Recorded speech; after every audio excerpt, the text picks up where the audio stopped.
என்ன பண்ணிட்டு இருக்கீங்க? இதோ எழுத ஆரம்பி. எழுதணும்னா என்னதான் எழுதுறது? உன்னோட எல்லா ஆசையும் என்னென்ன தேவையோ எல்லாம் எழுது.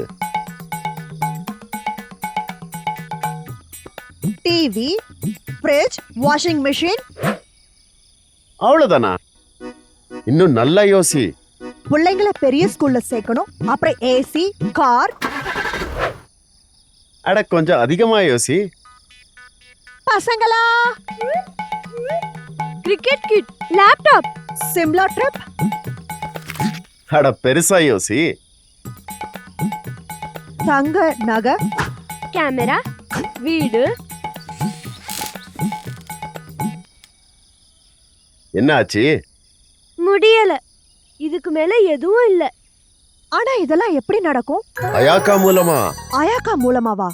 அதான் இந்த முறை என்னோட பயிர்ல ஜெயோ அக்ரியோட அயாக்கா போட்டேன். அயாக்காவோட குவாட் 4 டெக்னாலஜியால இலை சுருட்டும் புழு அப்புறம் தண்டு துளைப்பான் போலான பூச்சிகள் நம்ம பயிரை தொடக்கூட முடியாது. பயிர்கள் முழுசா பாதுகாக்கப்படும். இதனால விளைச்சல், வருமானம் ரெண்டும் அதிகரிக்கும். இதனால உன் லிஸ்ட் எவ்வளவு நீளமா இருந்தாலும் அயாக்கா மூலமா வர்ற வருமானத்தால இது சின்னதா தெரியும். என்னால் அயாக்காவுடன் இப்போ நம்மளோட ஆசைகள் எல்லாம் நிறைவேற போகுது.